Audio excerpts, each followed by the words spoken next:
Yes, sir. Peter Stevens from Louisiana. Hi, Peter. I know all you guys. My question has to do with how we're going to meet the needs of the future. I've been talking to some other PA leaders and administrators. I'm the lead PA for a large health care delivery system in southeast Louisiana. I have numerous job openings. I've talked to my counterpart in Ohio who has some 50 openings. We at our institution want to start our own PA program. We talked to the ARC-PA and they said, well, maybe we can do a preliminary visit in about a year. How are we going to meet the needs of the growing educational problem? Peter, you raise an excellent question, one that worries us all on staff and worries us all on the board of directors and in leadership. We have had major health reform. We've had tremendous success. We've gotten PAs named in regulation. We have funding. We've increased our funding for PA education. But the fact remains that it's a struggle to educate all of these PAs. We need clinical sites. We need preceptors. We need programs to expand. We need more programs. And physicians, nurse practitioners, and physician assistants are all wondering how we're going to be able to meet the demand of the healthcare market of today into the next 10 years.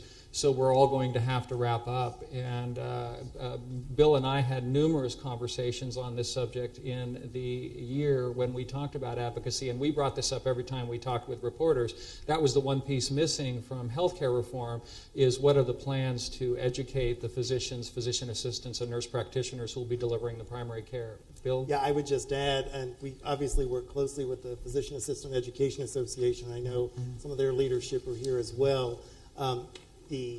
What goes into the expansion of a workforce in terms of the creation of new programs or new schools is a complicated and long process, and there are many players in that. Obviously, the ARC-PA you mentioned, PAEA, but from what I hear from folks and what I observe, I think we are going to struggle as to whether our accrediting body is ramped up sufficiently to be able to meet what is going to be the need and the needs that are going to be knocking on their doors in terms of interest in potential programs. I can't speak for the ARC-PA, but historically it's been a small, limited resource organization, and as we broach 150, 155 programs and the need for rapidly expanding workforce is before us, I think that's something the profession broadly is going to have to take a look at. Yeah. I'll get yours after this one. We're going back and forth. Yes? Dave Coleman from California. Oftentimes, the need for primary care providers often puts us at odds with our colleagues, the nurse practitioners.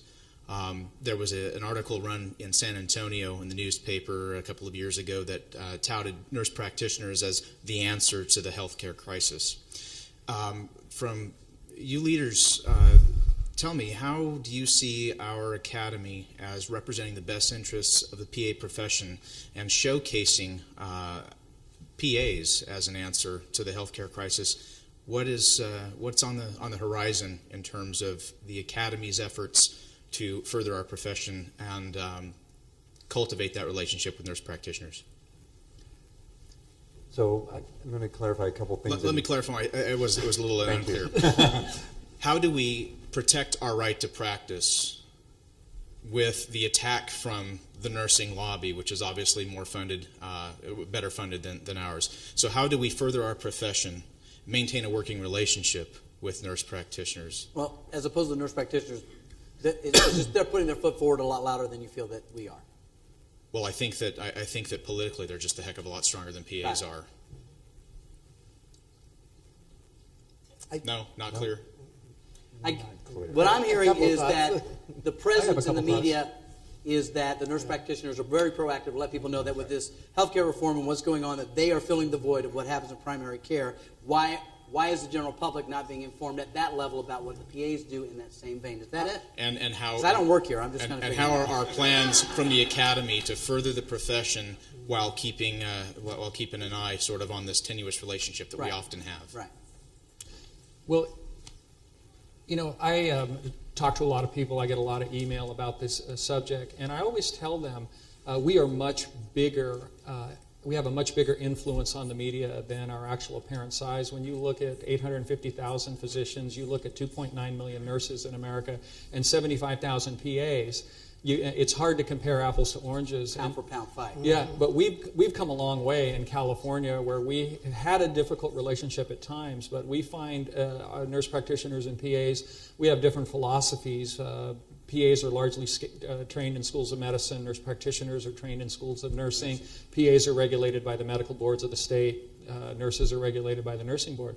But we all care about the same things. The AAPA has really taken a strong stand to stand on our own 2 feet when it comes to organized medicine and organized nursing. And we're all about the profession. We're all about patient care and doing what's right for patients. And I think we share much more in common with nurse practitioners and our physician colleagues. And sometimes there are differences, but I think those differences are largely falling away because we all realize that there are not enough of us to care for all of the people that are going to require care in America. I would add on the political front, I would agree with the gentleman that raised the question. I think politically, the nurse practitioner community, the nursing community broadly, does eat our lunch. They are organized. There's an expectation and a culture of political engagement and political involvement in supporting political candidates. That's not always been. We're growing that culture within the PA community. And I know some of you are steps ahead of others in terms of that culture. But broadly, when you look at even the Political Action Committee of the Academy, it's a minuscule operation. And I think my hat's off to all of those involved in it, but they know and are as supportive as I am and our board, that needs to grow tenfold. Because whether we like it or not, and I don't, but it's reality, money talks. And we're going to have to become That would be more money calling right now. There we go. Politically active and engaged in that regard. Thank you, Bill. Did that answer your question a little bit? I mean, I'm going to. That was rhetorical, actually. Hopefully that did answer. I don't know where he went. Yes, ma'am. You had a follow-up question. Yes, Thanks for being patient. Oh, no problem. Carrie again. I'm here from Atlanta. I recognize you. I'm getting rid of my wish list. I haven't talked to you guys for several years. So one of the other things that's on my wish list that I would like to see with the AAPA, and I don't know if it's been addressed, but I haven't seen it, and that is that, we have our job, we have our career, all the information, the job link, and everything as far as what our circumstances of our jobs are. But do we have, or could we have a system in place where we rate our employers?